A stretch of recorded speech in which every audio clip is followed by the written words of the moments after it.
petang malam hari ini, mari kita baca sama-sama di Bilangan. Selama awan itu diam di atas kemah suci, mereka tetap berkemah. Kisah ini sangat menarik sekalian. Dan kisah ini luar biasa gini. Orang Israel itu dituntun senantiasa oleh tiang awan pada waktu siang, tiang api pada waktu malam. Kalau kebalik pasti jungkel habis sekalian.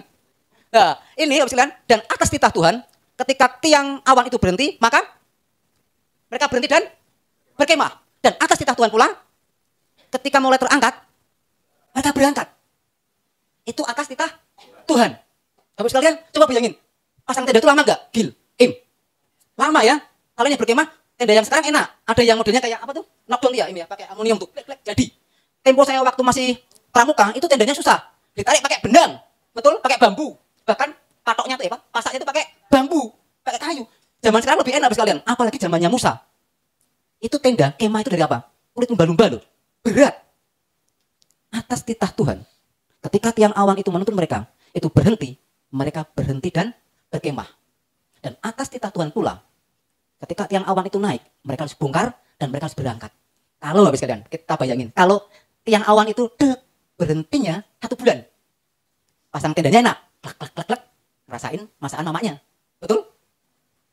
Tiba-tiba kalau kita berangkat. Langsung dibongkar loh.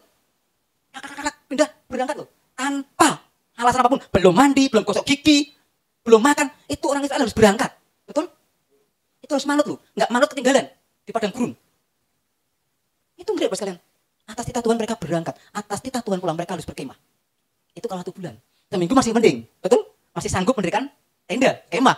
Lah kalau sehari berhenti, Tuhan tiang awan berhenti. Maka atas titah Tuhan orang Israel juga berhenti. Baru mau dain, klek, tiang awan naik. Woi berangkat. Apa nggak ngeri itu?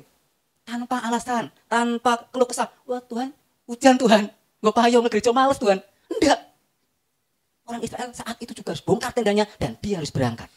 Dia harus nurut Bapak sekalian. Ngeri waktu itu Bapak sekalian. Dan tenda waktu itu tenda yang berat loh. Dari kulit lumba-lumba. Tidak mudah Bapak sekalian. Tetapi atas titah Tuhan mereka berangkat. Atas titah Tuhan mereka berhenti. Pelajaran yang saya dapat Bapak ketika saya merenungkan hal ini. Tuhan, sepertinya Tuhan usil banget sih kan. Bongkar, pasang, berhenti. Kalau sebulan masih enak. Sebulan masih bisa. Mak, tolong masakin dong mak, mie ayam.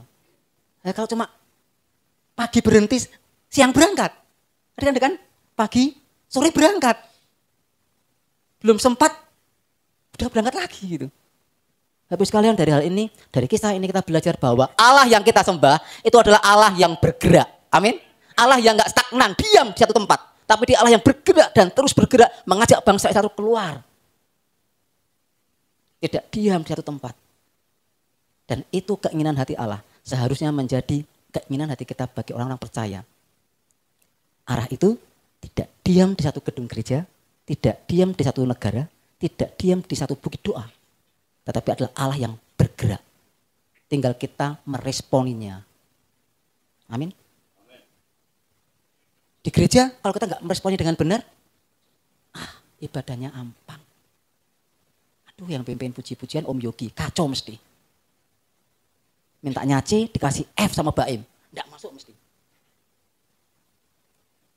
Allah tidak tergantung tempat sekalian. Dia Allah yang bergerak. Tergantung kita meresponinya. Dimanapun dan kapanpun Allah selalu ada. Dan itu yang harus menjadi gaya hidup orang Kristen. Bahwa Allah itu dimanapun kita ada. Di tempat usaha Bapak Ibu sekalian.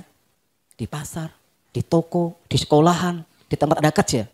Bawalah hadirat Allah itu. Dan jadilah kesaksian yang baik Bapak Ibu sekalian.